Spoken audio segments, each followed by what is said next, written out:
All right, welcome everybody. This is Read More, going live here in this amazing book club. I had the privilege of having Ben Fairfield, a good friend of mine, invite me to share, and I'm more than happy to do it. I love this topic, and I love the ongoing MREA conversation. So as we get going here, I'm going to wait a couple seconds. I started a little bit early, but I wanted to just kind of give you a little glimpse here. This is the view from my front porch, and I'm in the beautiful Northwest here, actually in Liberty Lake, Washington. And I thought it was appropriate to shoot this video from my front porch for a couple of reasons. Number one is when it's beautiful out like this, it's a great place to work from. Number two is we're going to be talking about Mythunderstandings today. Some of that comes with the fears and anxieties around building a big business and feeling entrapped or trapped by your business. And so I think this is an appropriate setting to be able to say that's actually not the way it has to be. So with that, we're going to start talking about Mythunderstandings. So Mythunderstandings is the second chapter here in MREA.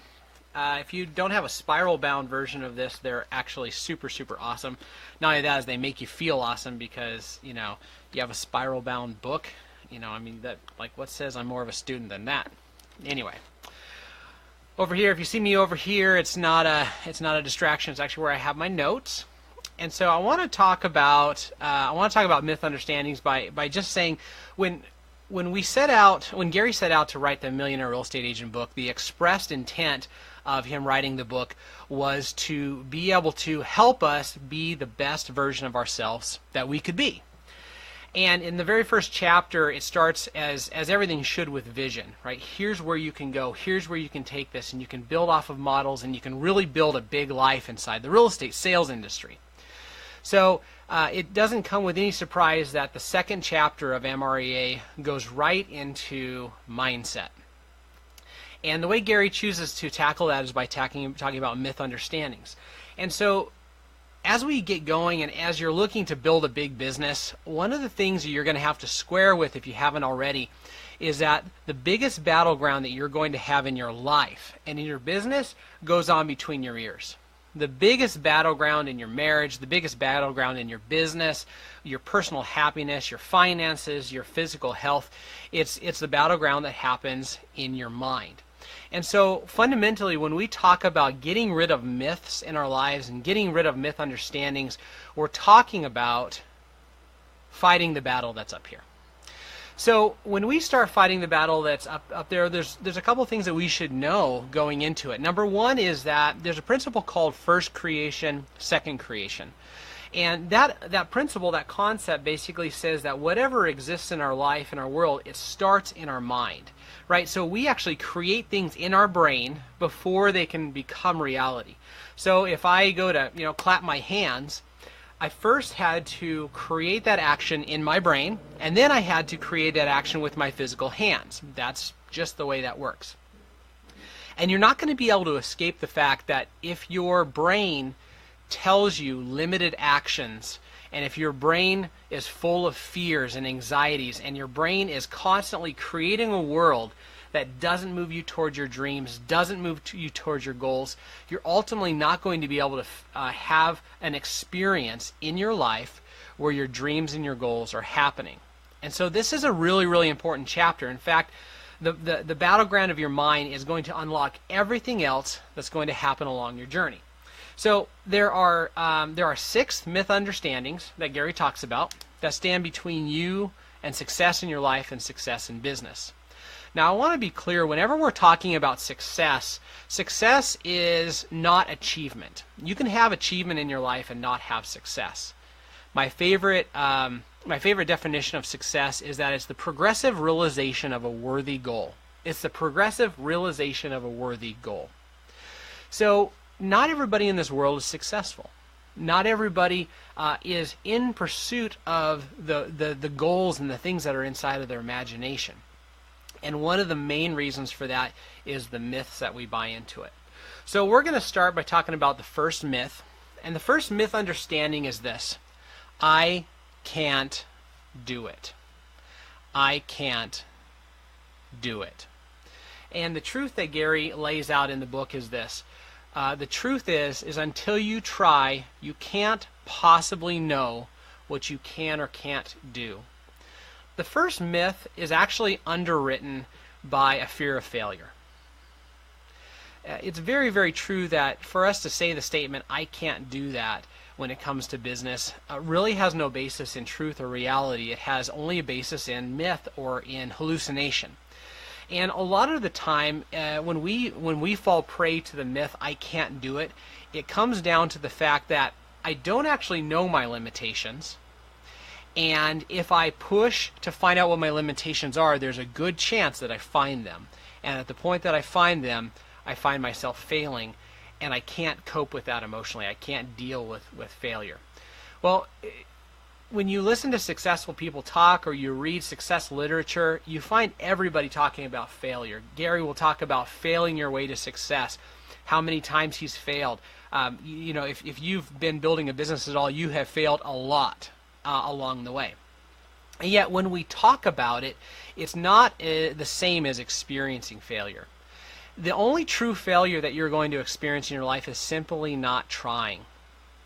Not trying is the kind of failure that basically tells the world that I've stopped and I've gotten to this point and I'm just not going to go any farther.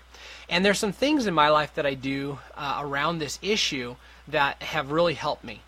Number one is that I'm very clear in my life that the question that I have to ask myself whenever I feel like I can't is, what's the alternative? So I see an opportunity, I see progress, I see success, I see who I can become, and then I think, oh, I can't. And there's that fear of failure or just fear in general. Well, the issue is if I look at that the reverse way and I say, okay, if I give into this fear, what does my life look like? What does my business look like? Personally, I have a hard time stomaching that reality, and so that actually moves me forward through the fear. Last year I had the opportunity to do an Ironman race, a full Ironman, and my wife and my family supported me in that. And I learned a few things about failure. Number one is I failed a lot along the way, but I succeeded in doing that event. And it was a personal growth opportunity for me to get past the I can't that I had associated with my body and my physical health. I learned along the way that your mindset is not just a choice, which of course it is, but your mindset is also a muscle, and it can be conditioned. So as you deal with these issues, these misunderstandings, the I can'ts in your life, I want to encourage you and challenge you that there is a real price to pay for building patterns in your life of saying I can't, I can't, I can't, I can't. And there's real prices to pay for allowing yourself to have a negative mindset. And that is that you actually strengthen those muscles. When I was able to accomplish that event, one of the things that I realized was that I had spent an entire year failing and having to get up the next day and do the hard things anyway, and failing again and having to get up and do the hard things anyway.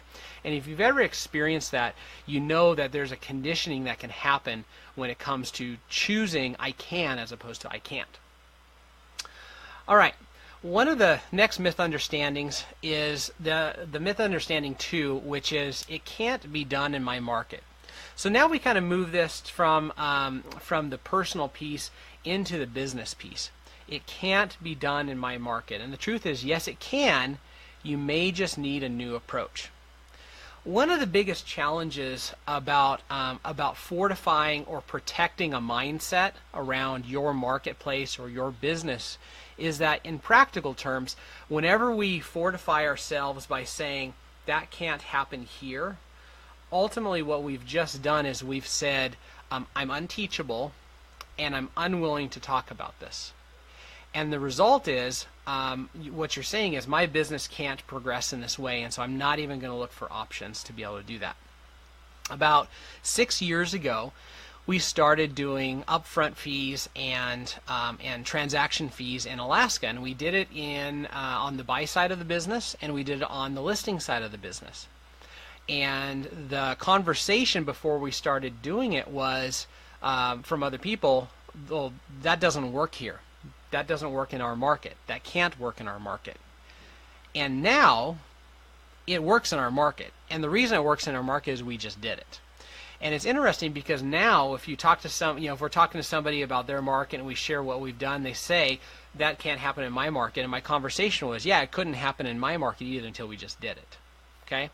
So I want you to be very, very careful about where your mind goes with what's doable and what's not doable. There's two different traps that we fall into. Number one is the trap of always looking for the precedent to have been set, right? It's easy to run the 4-minute mile when Roger Bannister has already run the 4-minute mile. That's how that goes. And so if you're on this call, you might be somebody who needs somebody else to run that mile before you, and that's okay. You also might be somebody who needs to be the first 4-minute mile breaker. And so the first trap that we fall into when we say this can't happen in our market is we're looking for precedent for other people to have done it. Just because somebody else has not done it does not mean it's not possible. And the other thing that we need to look at is just say, okay, if our mindset is this is possible, that puts our brain into creativity, and we start finding options to be able to make that reality happen. And so if you're in a place where you don't take 7% listings, or you don't take 6% listings, or you don't take upfront fees, or you don't, and the list goes up, we don't, or it's showing specialists, that doesn't work here because everybody requires the person. All of those myths are things that they're all possible, and they may just take a shifting of your actions to be able to get there. Again, the biggest encouragement that I have for you around this myth is that where your mindset goes is where your business is going to go. If your mindset goes to it can't, your business is going to follow suit. The people in your business are going to follow suit with it can't. And that's ultimately not a real fun place to be. You surround yourself and everybody walks in the morning and says, yeah, all right, let's do this. Oh, we can't. Like, all right. I love being around people that say, I can't. So as a leader in your business, be very careful about where you allow your mindset to go. The third misunderstanding is it would take too much time and effort. I would lose my freedom. It will take too much time and effort, and I will lose my freedom. The truth is that time and effort are not deciding factors in success. Time and effort are not deciding factors in success. Several years ago, I was at family reunion with a good friend of mine, and we were standing in the Starbucks line. Now, if you've ever been to one of the Keller Williams events and stood in a coffee line, you know that it is significantly long. And so we were standing there, and I was looking at my watch, and we had been there for about 15 minutes, and I asked him, I said, to my friend, I said, hey, how much is your time worth per hour? And he gave me a number. I think it was, $250 an hour at that time, something like that. And so we stood there for a little while longer, and we got to the point where we were standing in line for about half an hour, and I said, do you realize that we have just spent $125 of our time waiting so we can give somebody $5 for a coffee?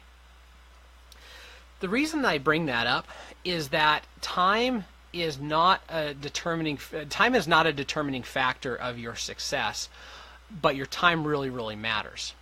And so if you're somebody like me who's really obsessed with personal freedom, you have to pay attention to what you're doing with your time and your energy, because just logging more time and more effort into success is not going to get you there. A lot of us got to where we were initially by just flat out hustling and grinding and logging the hours. And when you have new people inside of your organization, one of the things I started telling people is you have to work harder because you don't necessarily know enough yet to work smarter. But those things can create some really rough habits in your life, and they can create some workaholic type habits. And then when you see somebody with a bigger business than you, and they're doing more than you, and you kind of see them everywhere, you attach your reality to what you see there, and that is, man, if I'm going to double my business, that means I'm going to double my 60-hour work week. That's not going to happen. The reality is that what you assign to your life should be around efficiency and effectiveness, not time and effort. Efficiency and effectiveness. In fact, Gary talks a lot about this. He has a whole list here of myths and truths that I think are great. The first myth is activity means productivity. And the truth is, you can't be active without being you can be active without being productive. The second myth is efficiency equals effectiveness. You can do something very efficiently and still be ineffective in your business. The next one is more disciplines means more freedom, or excuse me, more discipline means less freedom. Truth, discipline translates to effectiveness, which leads to accomplishment, and that creates more freedom, not less. And the list goes on. I want to dig into that last one for a second. When we look at disciplines that become habits in our life, they have some significant constraints that we set on ourselves. And as somebody who's pretty obsessed with freedom, it took me a long time to learn how powerful habits are, how powerful it is to be doing the same successful things day in and day out. And I had to really wrap my head around that, and I had some significant battles. In fact, it's almost embarrassing to say that some of my success habits took me years to develop. And when I mean success habits, I mean some really basic things like my morning habits and the time that I get up. Those things were battlegrounds that personally I had to fight years and years ago with myself, and they seem very foolish now looking back how hard I had to work for those things. But if you look in your life and your business, ask yourself the question, are you throwing more time and more effort at things, or are you stopping and asking yourself, what is the most effective way to do this? What is the most efficient way to do this? And when you do that, you're going to start finding that that your life starts freeing up a lot. Okay, so my business is bigger than it's ever been. I'm sitting here on my porch, and it's not that I don't work anymore. Don't get me wrong. It's that the things that I lay my hand to are very efficient, very effective. Not always, but the majority of those things are, and that gives me more margin in my life. And if you're passionate about what you do in business, when you start getting more margin in your life, you now have options of where to allocate that time and that energy. So some of that can go to my family, some of that can go to recreation, and a lot of that can go towards dreaming and building the future and writing and inspiring other people and doing all of those things. Right? So as you look to build your business, don't take your current reality of throwing time and energy into something and look at somebody who has a bigger business and just assume that they're doing the same, because there's a good chance that they're not. All right, the fourth misunderstanding is it is too risky. I will lose money. Well, you can do that. That's very possible. But here's the truth. Risk is in direct proportion to how well you hold your incremental costs accountable to producing incremental results. One of the worlds that we live in right now with expansion is that everybody is growing and they're working. We're all working to grow really fast and build great businesses and be able to realize the dreams that are inside of us. And the challenge there is the same challenge that has always been there, and that is that at the point that growth starts to outpace our ability to play red light, green light with our expenses, starts to put us and our businesses at risk. The reality is that any great hire that you think that you have made needs to be tested, and there's a 3-month period of time where you can test that individual. And so if that's a $120,000 a year salary, the reality is that is a $30,000 at most check that you're writing to see if that person's the right person. Everything you do in your business should be done through the lens of red light, green light. If you stroke a check and you close your eyes and you hope and you pray that the results are going to show up there, you're going to have a lot of problems. That's actually really risky. It's really risky to throw money or energy at something and then just hope that it works out. For those of you who have become successful business owners, you have learned that everything gets tracked. Everything gets tracked. And you start to become obsessive about it, because when you start tracking things and paying attention, you can catch on with patterns, and you can see things happening before they become catastrophic to your business. And so I would say this: it's actually far more risky not to grow yourself and not to grow your business than the risk that comes with investing in your future. Our world is changing very, very rapidly.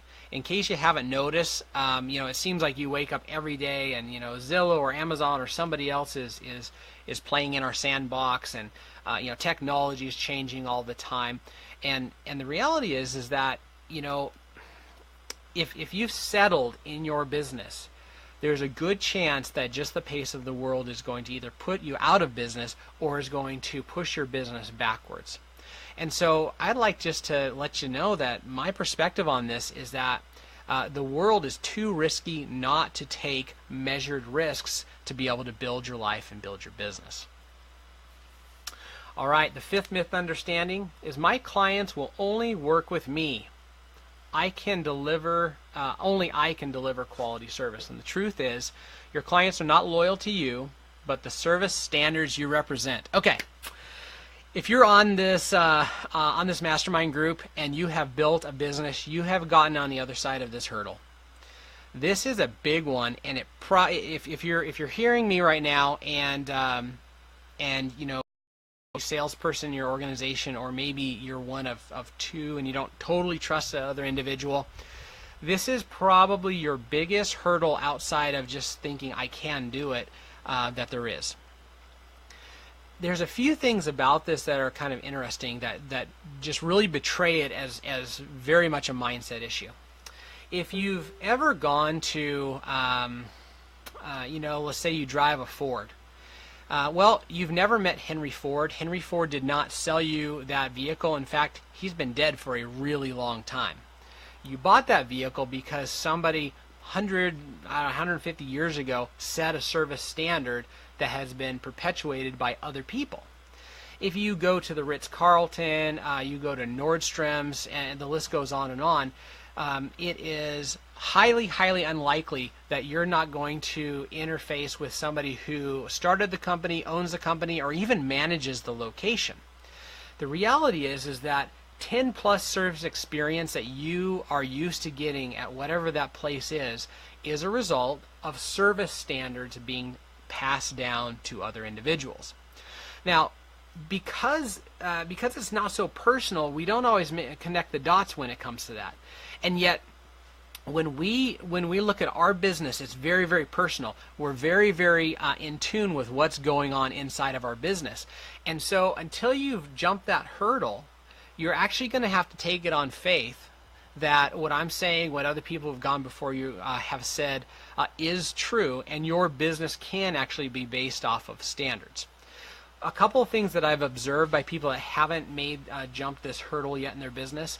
Number one is that when I have a conversation with an agent who hasn't made this leap, and they talk about all the amazing things that they do, the reality is as I dig, I start to find that all the amazing things that they think they do are actually all of the intentions that they have, but they're so overworked, they're so overwhelmed, they're just taken in a million different directions that it's intention, it's not reality. And it's very, very hard because for them to hire the next person, that next person has to match up with this perfect hallucination that they have in their head as to what the current reality is.